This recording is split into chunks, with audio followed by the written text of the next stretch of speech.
আমার বন্ধু গুনাহ করছে, আমার বন্ধু সিগারেট খাচ্ছে, আমার বন্ধু হারাম কাজ করছে, আমার বন্ধু মেয়ের সাথে ঘুরতে যাচ্ছে, এভাবে গুনাহের সামনে আমরা তাকে তাল মিলিয়ে তার সাথে যাচ্ছি। আমি যে গুনাহটা পরিহার করব না, আমার বন্ধু বিড়ি খাচ্ছে আমি খাবো না, আমার বন্ধু পার্কে যাচ্ছে মেয়ে দেখার জন্য আমি সেটা যাব না, আমার বন্ধু হারাম কাজ করতে যাচ্ছে আমি সেটা যাব না।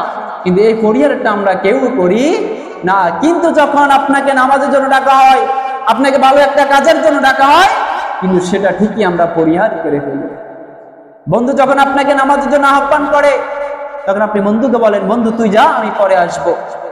বন্ধু যখন আপনাকে কোথাও একটা ভালো কাজে ডাকে, বা কোথাও একটা মাহফিলে ডাকে, বা যে কোনো একটা ভালো কাজে আপনাকে ডাকে, তখন সেটা আমরা পরিহার করি। তাহলে আমাদের ডিপেন্ড, আমাদের পার্থক্যটা কোথায় দেখুন, আমাদের অন্তরটা কোথায় চলে গিয়েছে, আমাদের ঈমানটা কোথায় চলে গিয়েছে। যেখানে আমাদেরকে গুনাহের কাজগুলো পরিহার করার কথা, সেখানে আমরা গুনাহের কাজকে কাছে টেনে নিচ্ছি, এমনকি সওয়াবের কাজকে আজকে আমরা দূরে ঠেলে দিচ্ছি। বর্তমান সেটাই দেখা যাচ্ছে।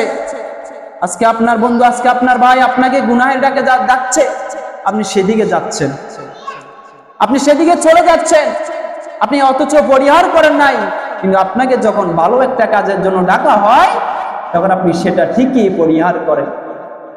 তখন আপনি সেটা ৯-৬ দিয়ে বুঝ দিয়ে ফেলেন যে তুই যা আমি আসবো কিছুক্ষণ পরে, এভাবে পরিহার করে ফেলেন।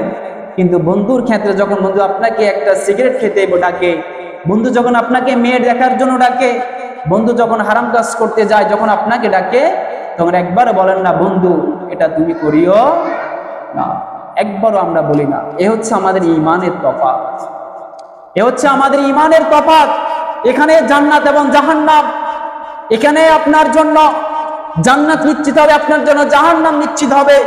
যদি আপনি বন্ধুকে পরিহার করতে পারেন না, বন্ধু তুই সিগারেট খাইতে যা আমি যাব না, বন্ধু তুই মেয়ে দেখতে যা আমি যাব না, তুই আমাকে ডাকলে আমি যাব না, বন্ধু তুমি হারাম কাজ করতে যাচ্ছ আমি যাব না, সেখানে যদি আপনি পরিহার করতে পারেন তাহলে আপনি জান্নাতি ব্যক্তি।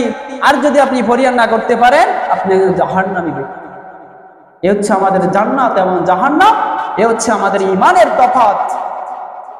আজকে ম্যাক্সিমাম পোলাপান, ম্যাক্সিমাম যুবক আজকে এগুলোই করতে থাকে। আজকে তারা গুনাহ, শুধু গুনাহই করতে থাকে। তারা একবার ভাবতে লাগে না যে আমরা কোথায় যাচ্ছি, আমরা কোথায় যাব।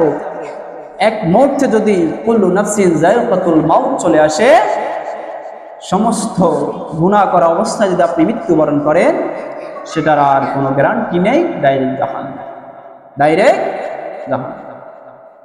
অতএব নিজেকে সবসময় প্রস্তুত রাখতে হবে।